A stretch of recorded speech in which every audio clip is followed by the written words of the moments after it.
सुप्रभात, नमस्कार। स्वागत है आप सभी का। मैं हूं प्रीति सिंह। आप देख रहे हैं सुबह 9 बजे। शुरुआत करेंगे मुख्य समाचारों के साथ।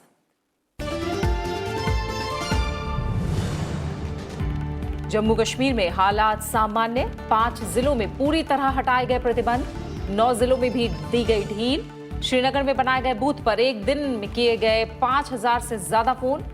अफवाह फैलाने वालों को राज्यपाल सत्यपाल मलिक ने दी चेतावनी।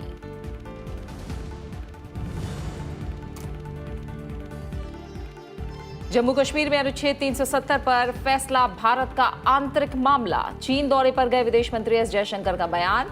कहा, बेहतर प्रशासन और सामाजिक आर्थिक विकास को बढ़ावा देने के लिए लिया गया फैसला।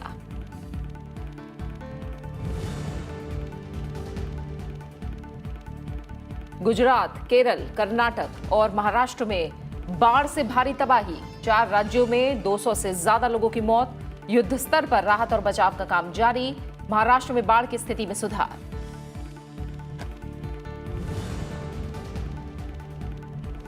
स्वतंत्रता दिवस के जश्न की तैयारियां जोरों पर। आसमान से लेकर जमीन तक सुरक्षा के पुख्ता इंतजाम। प्रधानमंत्री नरेंद्र मोदी आज करेंगे संसद भवन संपदा की शानदार प्रकाश व्यवस्था का शुभारंभ। संसद की लाइटिंग इस बार कुछ अलग अंदाज में।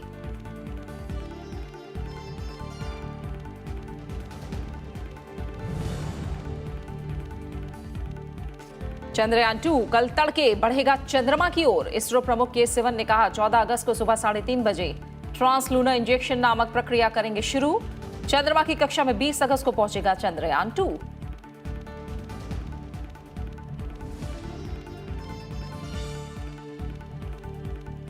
जम्मू कश्मीर में हालात तेजी से सामान्य हो रहे हैं। जम्मू के 5 जिलों में कर्फ्यू पूरी तरह से हटा लिया गया है, जबकि 5 जिलों में रात में पाबंदी अभी जारी रहेगी। वहीं कश्मीर के 9 जिलों में भी पाबंदियों में छूट दी गई है। प्रधान सचिव और जम्मू कश्मीर के राज्यपाल के आधिकारिक प्रवक्ता रोहित कंसल के मुताबिक राज्य में कल ईद की नमाज शांतिपूर्ण ढंग से अदा की गई। उन्होंने कहा कि संभागीय और जिला प्रशासन ने लोगों के ईद उल अजहा मनाने में सहूलियत के लिए व्यापक इंतजाम किए थे। Restrictions have been completely lifted in 5 districts of Jammu and limited to the night in other 5 districts. Local relaxation has been carried out in 9 districts of Kashmir, and a dynamic, continuous assessment of the situation is being carried out, keeping in tune with the general policy of relaxing as much as possible, easing relaxations as much as possible, facilitating people as much as possible. और रोहित कंसाल के मुताबिक लोगों की सुविधाओं के लिए सभी जरूरी प्रबंध किए गए हैं। उन्होंने कहा कि लोगों को त्योहार मनाने की सुविधा के लिए मंडल और जिला प्रशासन व्यवस्था की गई है। राज्य में संपर्क तंत्र पर प्रतिबंध जारी है। जिला आयुक्त कार्यालय, पुलिस थानों और चौकियों पर हेल्पलाइन की व्यवस्था की गई है, ताकि लोग दूसरे राज्यों में रह रहे परिजनों से संपर्क कर सकें। कश्मीर डिवीजन में टेलीफोन पर संपर्क के लिए 300 से ज्यादा सार्वजनिक केंद्र बनाए गए हैं। श्रीनगर में बनाए गए एक बूथ से कल 5000 लोगों ने कॉल किए। In order to alleviate the problems being caused by lack of connectivity, people are being facilitated through as many as 300 public points to talk to people, offer Eid greetings, and to just give you one number, over 5,000 calls were made from the Srinagar office alone by people wishing to greet their near and dear ones. वहीं राष्ट्रीय सुरक्षा सलाहकार अजीत डोभाल लगातार कश्मीर के अलग अलग हिस्सों में जाकर लोगों से मिल रहे हैं। अजीत डोभाल ने भी कल सुरक्षा स्थिति का जायजा लेने के लिए श्रीनगर शहर और दक्षिणी कश्मीर के क्षेत्रों का हवाई सर्वेक्षण किया। पुलिस महानिदेशक दिलबाग सिंह को सेना के कमांडरों ने भी अलग अलग घाटी के विभिन्न हिस्सों का हवाई दौरा किया और स्थिति की समीक्षा भी की।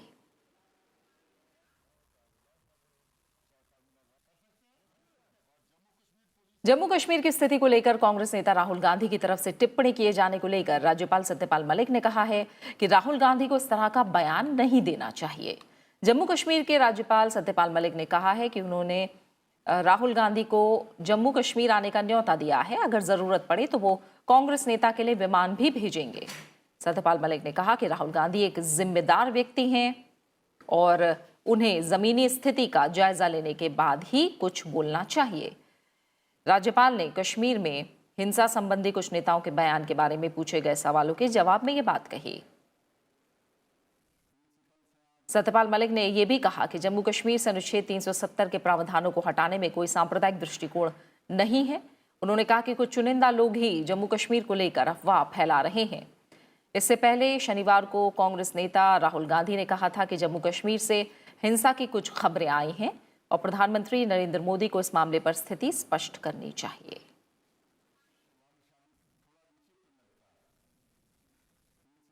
जम्मू कश्मीर से अनुच्छेद 370 हटाए जाने के फैसले के खिलाफ दायर याचिका पर आज सुप्रीम कोर्ट में सुनवाई होनी है। कांग्रेस नेताओं की तरफ से दायर इस याचिका में मांग की गई है कि जम्मू कश्मीर में लगाए गए प्रतिबंधों को हटाया जाए और फोन, इंटरनेट जैसी सभी सुविधाओं को फिर शुरू किया जाए। याचिका में जम्मू कश्मीर के नेताओं की रिहाई को लेकर भी मांग की गई है। साथ ही जमीनी स्थिति का पता लगाने के लिए एक न्यायिक आयोग गठित करने का अनुरोध भी किया गया है।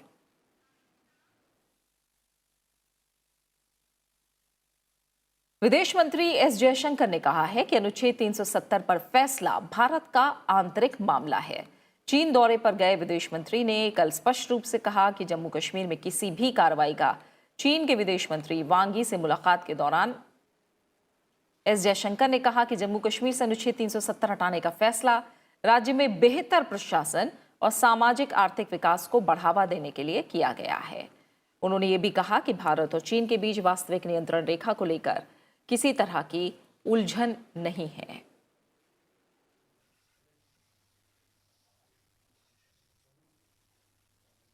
भारत और चीन दोनों देशों की जनता के बीच संबंधों को और मजबूत बनाने के लिए 100 कार्यक्रम आयोजित करने पर सहमत हुए हैं।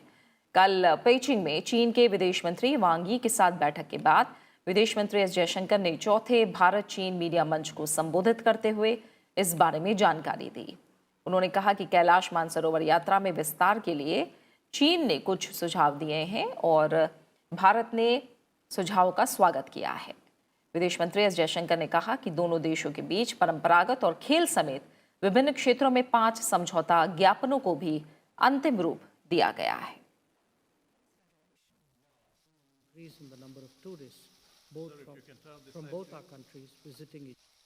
बीजिंग में चीन के विदेश मंत्री वांग यी के साथ प्रतिनिधिमंडल स्तर की वार्ता में विदेश मंत्री एस जयशंकर ने चीन को भारत की चिंताओं से भी अवगत कराया। एस जयशंकर ने कहा कि चीन को भारत की चिंताओं के प्रति संवेदनशील होने की जरूरत है, क्योंकि आने वाले दिनों में चीन के साथ भारत के संबंध इसी बात पर निर्भर करेंगे। उन्होंने कहा कि बदलती दुनिया में भारत और चीन की महत्वपूर्ण भूमिका है। एस जयशंकर ने यह भी कहा कि स्थिरता के लिए भारत और चीन के बेहतर रिश्ते जरूरी हैं। प्रतिनिधिमंडल स्तर की बैठक में दोनों नेताओं के बीच क्षेत्रीय और वैश्विक मुद्दों पर भी बातचीत हुई। विदेश मंत्री एस जयशंकर ने इसके पहले चीन के उपराष्ट्रपति वांग शीशान से भी मुलाकात की। दोनों नेताओं ने सांस्कृतिक मुद्दों पर सहयोग के लिए बने उच्च आयोग की बैठक की अध्यक्षता भी की। दोनों नेताओं ने आगे आने वाले दिनों में प्रधानमंत्री नरेंद्र मोदी और चीन के राष्ट्रपति शी जिनपिंग के बीच भारत में होने वाले अनौपचारिक शिखर सम्मेलन की तैयारियों को लेकर भी चर्चा की। विदेश मंत्री एस जयशंकर रविवार को 3 दिवसीय चीन दौरे पर रवाना हुए थे। Positive direction of our ties after the Wuhan summit has opened up a new world of convergences. Exploiting this and taking our ties to a new level will require strong public support in both societies. The media can make a major contribution to that goal. Excellency, ladies and gentlemen, Foreign Minister Wang Yi and I have just now co-chaired the second meeting of the high-level mechanism on cultural and people-to-people exchanges. The high-level mechanism was an outcome of the consensus reached between Prime Minister Modi and President Xi during their informal summit. It reflected our shared agreement that enhancing and strengthening cultural and people-to-people exchanges would contribute to overall development of our bilateral relations. We are of the view that guidance provided by our leaders is the most important guarantee for the growth of China-India relations, the most important political guarantee. It is especially important to maintain high-level engagement momentum, in particular, make good preparations for the second informal summit to ensure that China-India relations will continue to move forward along the right direction. We are of the view that to ensure the success of this high-level mechanism on people-to-people and cultural exchanges, the strategic economic dialogue, financial dialogue, and other important institutionalized dialogues are very important. We need to strengthen our cooperation mechanisms, including more defense exchanges, so that we can build more practical results. और हमारे विदेश मामलों के संपादक अखिलेश सुमन इस समय हमारे साथ फोन लाइन पर जुड़े हुए हैं। अखिलेश, विदेश मंत्री बनने के बाद एस जयशंकर की चीन यात्रा, फिलहाल जो मुलाकात हुई है, भारत ने साफ किया है कि जो अनुच्छेद 370 जम्मू कश्मीर से हटा है उसका आंतरिक मामला है। वहीं हम एक तरफ देख रहे हैं कि भारत और चीन दोनों देशों की जनता के बीच संबंधों को मजबूत बनाने के लिए 100 कार्यक्रम आयोजित करने पर सहमति बन रही है। कुल मिलाकर देखें तो किस तरह का माहौल दिख रहा है बातचीत को लेकर और भारत चीन के बीच संबंधों को लेकर फिलहाल? देखिए, निश्चित तौर पे प्रीति, जो प्रयास है भारत का वो ये है कि दुनिया को भी इस बात को समझा दिया जाए कि पाकिस्तान जिस तरीके से इस मामले को गलत तरीके से पेश करना चाहता है वो संदेश न जाए। और इसीलिए विदेश मंत्री एस जयशंकर ने, जब चीन ने ये बात उठाई तो एस जयशंकर ने इस बात को बताया कि ये जम्मू कश्मीर में जो किया गया है वो भारत का आंतरिक मामला है। और उन्होंने यह भी साफ किया कि इससे न तो लाइन ऑफ कंट्रोल पे कोई फर्क पड़ रहा है और न इससे लाइन ऑफ एक्चुअल कंट्रोल पे कोई फर्क पड़ रहा है। मतलब भारत और पाकिस्तान के बीच जो नियंत्रण रेखा है वह जैसा था पहले वैसा ही रहेगा, और भारत और चीन के बीच की जो नियंत्रण रेखा है, जो वास्तविक रेखा है, उसके बारे में भी कोई परिवर्तन नहीं होगा। तो इस मामले में अगर चीन को कोई शुबा है तो उन्होंने उस शुबे को साफ किया। दूसरी बात यह है, उन्होंने कही कि देखिए, दोनों देश दुनिया के दो सबसे बड़े देश हैं। एक दुनिया का सबसे बड़ा लोकतंत्र जो भारत है और चीन दुनिया का सबसे बड़ी जनसंख्या वाला देश है। और ऐसे में दोनों देशों को एक पड़ोसी के रूप में अगर रहें और एक सहयोग करें तो इसके लिए जरूरी है कि एक दूसरे की संवेदनाओं को ठीक तरीके से समझें कि भारत की जो संवेदनशीलता है, संवेदनाएं हैं, वो खास तौर पे आतंकवाद, सीमा पार आतंकवाद से जुड़ी हुई है। और जिस तरीके से भारत लगातार तकरीबन 20 साल से इस लड़ाई को लड़ रहा है, वैसे में चीन को पाकिस्तान का भी एक सही तरीके से असेसमेंट करना चाहिए कि पाकिस्तान क्या है। तो थोड़ी देर के लिए छलावे में, मुगालते में आकर पाकिस्तान का असेसमेंट नहीं करना चाहिए। तो मुझे लगता है कि वो जो एक विश्वास बहाली की प्रक्रिया है, जिसके बारे में लगातार कहा जाता है कि जितना बात करोगे आप उतना ही समझ में आएगा कि एक दूसरे के बारे में क्या स्थिति है, तो यही प्रयास भारत और चीन दोनों का है। चीन की भी रुचि है भारत में, दुनिया का सबसे बड़ा बाजार है, सबसे बड़ा पड़ोसी है भारत। तो चीन की भी रुचि है कि भारत के साथ एक सामान्य रिश्ता बहाल हो ताकि व्यापार में सहूलियत हो। और दूसरा, दोनों देशों के लोग अगर एक दूसरे को अप्रिशिएट नहीं करेंगे तब ऐसे में संबंधों में भी बेहतरी नहीं हो सकती है। इसलिए प्रयास है कि प्रशासनिक स्तर पे, सरकारों के स्तर पे और जनता के स्तर पे भी दोनों देशों के बीच में एक सकारात्मक माहौल बनाने की कोशिश की जाए। बहुत बहुत शुक्रिया अखिलेश सुमन आपका हमारे साथ जुड़ने के लिए और फिलहाल विस्तार से इस जानकारी को हम तक पहुंचाने के लिए आपका। आगे बढ़ते हैं। लोकसभा अध्यक्ष ओम बिरला ने बजट प्रस्तावों की जांच के लिए 2 सदस्यों की समिति बनाई है। इस समिति की अध्यक्षता प्राक्कलन समिति के अध्यक्ष गिरीश भालचंद बापट करेंगे। लोक लेखा समिति के अध्यक्ष अधीर रंजन चौधरी भी इस समिति में बतौर सदस्य शामिल होंगे। ये समिति बजट प्रस्तावों की जांच करेगी। संसद भवन की भव्यता को और बढ़ाने के लिए भवन के चारों ओर रंग बदलने वाली विशेष प्रणाली की LED लाइटें लगाई गई हैं। प्रधानमंत्री नरेंद्र मोदी आज इस प्रकाश व्यवस्था का उद्घाटन करेंगे। शाम 7:15 बजे के करीब ये फैकेट लाइटिंग व्यवस्था का उद्घाटन किया जाएगा। संसद भवन संपदा में डॉक्टर अंबेडकर प्रतिमा और लोकसभा मार्ग के बीच पड़ने वाली लॉन में यह कार्यक्रम आयोजित होना है। कार्यक्रम में शामिल होने के लिए सभी सांसदों को आमंत्रण भी भेजा गया है।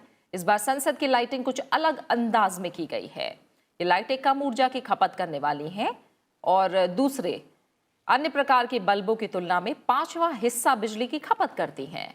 इससे संसद भवन की सुंदरता और दृश्यता बढ़ेगी।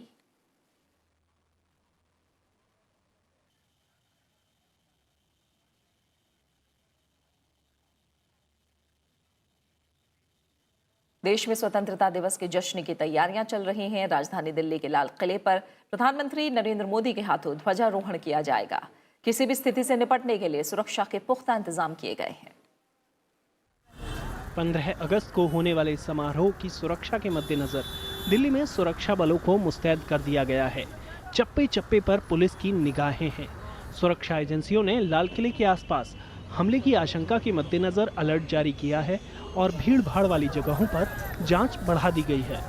15 अगस्त जो आ रहा है उसके लिए इस पूरे एरिया के अंदर कम्युनिटी मीटिंग्स हुई हैं और पुलिस जो है सबके साथ यहाँ पे जो हमारे जो नागरिक हैं उनके साथ सहभागिता हमने बढ़ाई है और कोशिश हमारी ये है कि जितने भी एरिया के अंदर लोग हैं उनका एक तो वेरिफिकेशन और साथ साथ उनको जोड़ के जो भी यहाँ पे हैं, कोशिश हमारी ये है कि बिल्कुल ही बहुत ही बढ़िया लॉ एंड ऑर्डर अरेंजमेंट्स यहाँ पे बनाए जा रहे हैं। सुरक्षा एजेंसियों के साथ साथ ट्रैफिक पुलिस ने भी यातायात में काफ़ी फेरबदल किए हैं।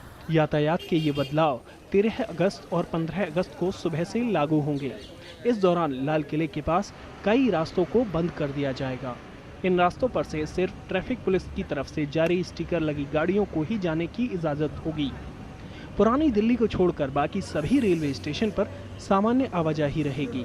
दिल्ली यातायात पुलिस ने हम लोगों को इसमें जगह जगह बैनर्स, बोर्ड्स लगाएंगे इम्पोर्टेंट पॉइंट्स पे, जिस पे सारे दिशा निर्देश, डायरेक्शंस उसमें लिखे रहेंगे और हम लोग इसमें रिक्वेस्ट करेंगे सभी से कि उनको फॉलो किया जाए। सुरक्षा एजेंसियों ने राजधानी दिल्ली के 17 संवेदनशील जगहों पर विशेष नजर रखने को कहा है। नवविक्रम सिंह, राज्यसभा टीवी। जानी मानी कुश्ती खिलाड़ी और कई अंतर्राष्ट्रीय मुकाबलों में कई मेडल जीत चुकी बबीता फोगाट बीजेपी में शामिल हो गई हैं। उनके साथ उनके पिता और कुश्ती के लिए ही द्रोणाचार्य पुरस्कार से सम्मानित महावीर फोगाट भी दिल्ली स्थित बीजेपी मुख्यालय में पार्टी में शामिल हो गए। खेल और युवा मामलों के मंत्री किरेन रिजिजू और पार्टी महासचिव अनिल जैन और हरियाणा बीजेपी प्रमुख सुभाष बराला इस मौके पर मौजूद थे। महावीर फोगाट और उनकी बेटियों के कुश्ती खिलाड़ी बनने के संघर्ष को दंगल फिल्म से काफी शोहरत मिली थी। हालांकि आने वाले हरियाणा विधानसभा चुनाव के मद्देनजर ये ज्वाइनिंग काफी अहम मानी जा रही है। इससे पहले महावीर फोगाट दुष्यंत चौटाला की जननायक जनता पार्टी की खेलकूद इकाई के प्रमुख थे। बीजेपी का मानना है कि बबीता फोगाट और महावीर फोगाट के शामिल होने से पार्टी को हरियाणा में राजनीतिक रूप से मदद मिलेगी।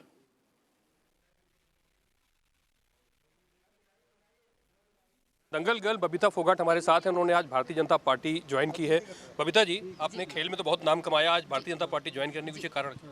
देखिए, मैं कहूँगी कि नरेंद्र मोदी सर की विचारधारा से मैं बहुत प्रभावित थी और उसी के कारण आज मैंने बीजेपी ज्वाइन किया। अच्छा, आमतौर पर एक सवाल होता है कि आप अच्छा खेल रही हैं, मेडल ला रही हैं, फिर पार्टी ज्वाइन करना इस बीच में?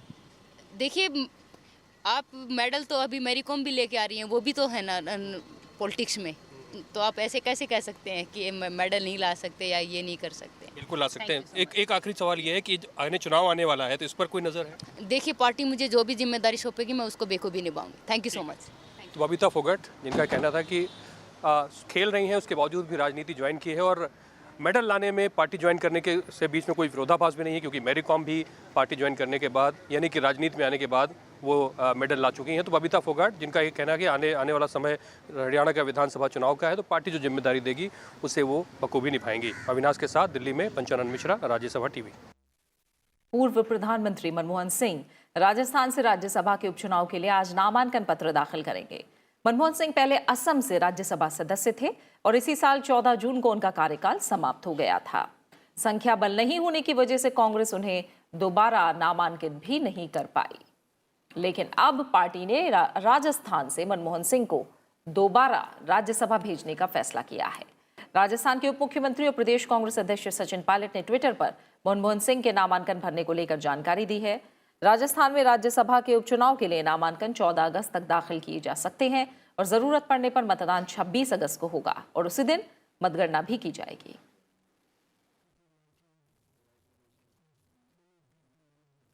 और आपको बता दें कि राज्यसभा के लिए राजस्थान की ये सीट बीजेपी सांसद मदन लाल सैनी के निधन से खाली हुई है और मदन लाल सैनी का जून में निधन हो गया था। भारतीय अंतरिक्ष अनुसंधान संगठन के अध्यक्ष के सिवन ने कहा है कि चंद्रयान 2 की सबसे महत्वपूर्ण प्रक्रिया बुधवार सुबह शुरू होगी। के सिवन ने कहा कि 14 अगस्त को तड़के 3:30 बजे ट्रांसलूनर इंजेक्शन नामक प्रक्रिया शुरू करेंगे।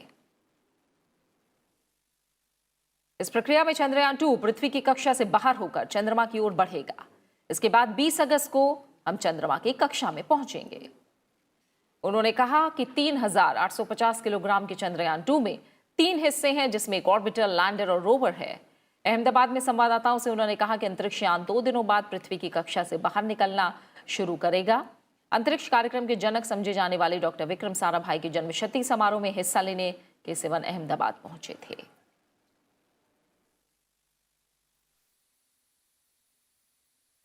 Now, next very important, most crucial maneuver is going to happen day after tomorrow.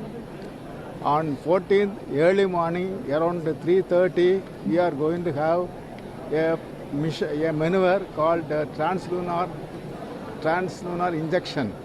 That is, by this maneuver, the Chandrayaan 2 will leave the Earth and move towards Moon. On 20th August, will be the spacecraft will be reaching Moon, and there we will be carrying out the lunar orbit insertion. By this process, the Chandrayaan 2 will be around the Moon on 20th August. Subsequently, that we have planned to have a series of maneuvers around the Moon. Finally, on September 7th, we will be landing on Moon. और अब बात करेंगे बाढ़ से बिगड़े हालात की। बाढ़ प्रभावित गुजरात, केरल, कर्नाटक और महाराष्ट्र में बाढ़ की वजह से 200 से ज्यादा लोगों की मौत हो गई है, जबकि 12 लाख से ज्यादा लोग बाढ़ की वजह से प्रभावित हुए हैं। केरल में भारी बारिश और भूस्खलन से 83 लोगों की मौत हो गई है। लगभग 2,70,000 लोग राहत शिविरों में शरण लिए हुए हैं, जबकि कर्नाटक, गुजरात और महाराष्ट्र में अब तक 116 लोगों की जान चली गई है। वहीं उत्तराखंड और जम्मू में भी भारी बारिश की वजह से हुए भूस्खलन की घटनाओं में 9 लोगों की मौत हो गई। पश्चिम बंगाल और ओडिशा में भी बारिश से जुड़ी घटनाओं में कुछ लोगों के मारे जाने की खबर है। इन सभी राज्यों में बचाव अभियान तेज कर दिया गया है। बाढ़ प्रभावित राज्यों के कई इलाकों में हो रही बारिश में कमी आई है, लेकिन कई इलाके अभी भी जलमग्न हैं। एनडीआरएफ, वायुसेना, राज्य आपदा मोचन बल और स्थानीय प्रशासन बाढ़ प्रभावित राज्यों में राहत और बचाव के काम में जुटे हुए हैं। उधर मौसम विभाग ने उत्तरी और दक्षिणी गोवा में अगले कुछ दिनों में भारी बारिश की आशंका व्यक्त की है। मछुआरों को समुद्र में नहीं जाने की सलाह दी गई है।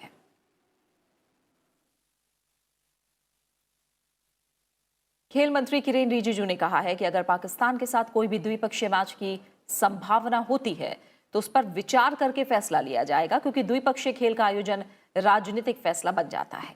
खेल मंत्री ने यह भी कहा कि पाकिस्तान में अगले महीने होने वाले डेविस कप मुकाबले में भारत को भाग लेना चाहिए या नहीं, इस पर सरकार फैसला नहीं कर सकती, क्योंकि ये द्विपक्षीय प्रतियोगिता नहीं है। उन्होंने कहा कि अगर सुरक्षा से जुड़ा कोई मुद्दा सामने आता है तो उस पर विचार किया जाएगा। वहीं ऑल इंडिया टेनिस एसोसिएशन के महासचिव हिरोइनमॉय चैटर्जी ने कहा कि भारतीय टीम पाकिस्तान में डेविस कप खेलने जाएगी और खिलाड़ियों की सुरक्षा का जिम्मा इंटरनेशनल टेनिस फेडरेशन का है। भारत और पाकिस्तान के बीच एशिया ओशियाना क्षेत्र ग्रुप ए डेविस कप मुकाबला 14 और 15 सितंबर को इस्लामाबाद में होना है।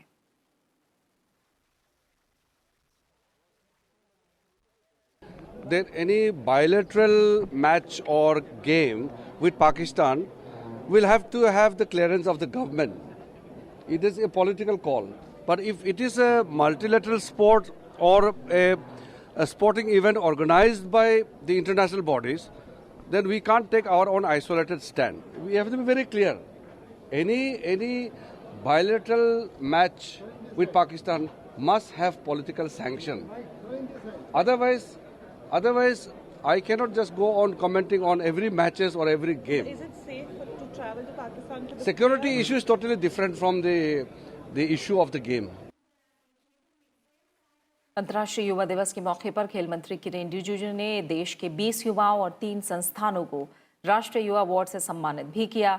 इन युवाओं और संस्थानों ने सरकार के अलग अलग कार्यक्रमों पर जागरूकता फैलाने के अलावा देश में कई सामाजिक कार्यक्रम किए हैं। ये पुरस्कार हर साल नौजवानों, स्वयंसेवी संगठनों को राष्ट्रीय विकास और सामाजिक सेवा के क्षेत्र में उनके उत्कृष्ट कार्य के लिए दिए जाते हैं।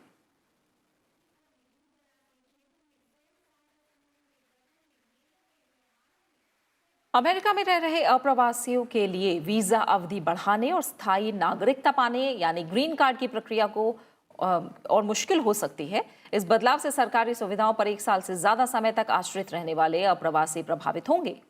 सरकार ने अप्रवासन से जुड़े नए नियमों की घोषणा की है।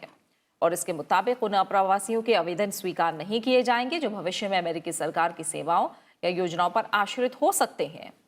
अमेरिकी नागरिकता और अप्रवासन के सेवा के कार्यवाहक निदेशक केन कुचिनेली ने कल इन नियमों की घोषणा की। Some examples of the public benefits that are part of the rule are general assistance, SSI, SNAP, most forms of Medicaid, and certain subsidized housing programs.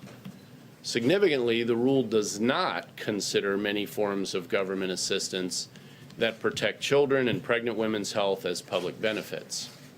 Generally, this includes emergency medical assistance, disaster relief, national school lunch programs, WIC, CHIP, Medicaid received by people under the age of 21 or pregnant women, as well as foster care and adoption subsidies, student and mortgage loans, energy assistance, food pantries, homeless shelters, and Head Start. बात करेंगे खास शख्सियत की। मशहूर भारतीय महिला क्रांतिकारी भीकाजी रुस्तम कामा की आज पुण्यतिथि है। क्रांतिकारी आंदोलन में उनका नाम विशेष तौर पर लिया जाता है। भीकाजी कामा भारतीय मूल की फ्रांसीसी नागरिक थी जिन्होंने लंदन, जर्मनी और अमेरिका की यात्रा करके भारत की आज़ादी के लिए माहौल बनाया। उन्होंने विदेश में रहकर भी भारतीय क्रांतिकारियों की भरपूर मदद की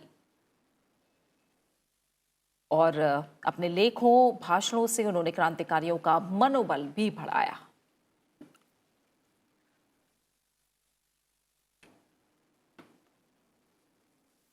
और इसी के साथ फिलहाल सुबह 9 बजे की खबरों में मेरे साथ इतना ही। ब्रेक के बाद देखिए ब्रेकफास्ट न्यूज़। नमस्कार।